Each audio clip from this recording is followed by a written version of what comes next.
One of the thorny issues in the laundry list of socio-economic reforms that need to be hashed over by both sides and eventually concurred upon before a final peace agreement could be drafted is a matter on agricultural reforms.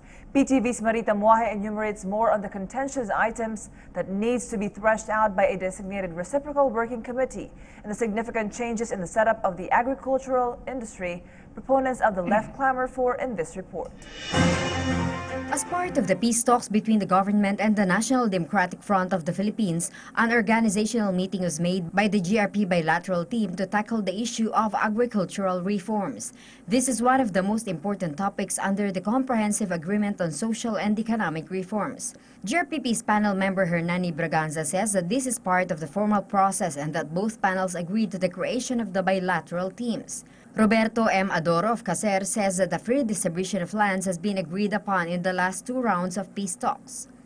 During our last two rounds, we already agreed in principle for the distribution of land for free.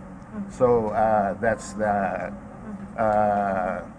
main statement, main principle that we agreed upon, and we still have to tackle the particular issues under agrarian reform. Braganza added that we are talking here of around 7 million hectares of land. Just to be able to distribute 1 million hectares, technically speaking, would benefit about 1 million farmers. Yun ang ibig sabihin nun. The ultimate price, di ba, for Caser is peace. Di ba? Because the objective is to remove the reasons why our farmers are joining the New People's Army. Di ba? Yeah. And land is not is a major concern. But as far as government is concerned, that is not the end of it. That is a means to an end, because our dream is to make our farmers, di ba, have middle income status in this country.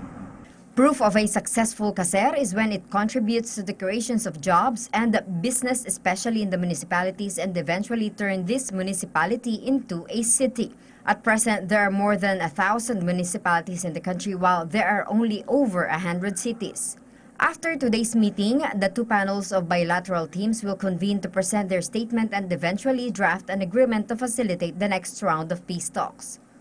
Kung itong Caser, hindi matapos ito, kahit tapos na yung dalawa, yung isa lalo PCR, wala pong mangyayari, butatato. Ito ang susi, yung Caser, ang susi, di ba? Para ma-resolba itong 50 anyos na problemang ito. Meanwhile, as agreed in the last peace talks in the Netherlands, the New People's Army has released their 2 soldier captives at Matanao, Davao del Sur. Sergeant Sulaiman Calocop and Private First Class Samuel Garay, who were both Army troopers of the 39th Infantry Battalion, was held captive by the NPAs for almost 11 weeks. They were released by Front 74 Mount Alip Command, New People's Army, Far South Mindanao this morning to third-party facilitators sowing the seeds of peace.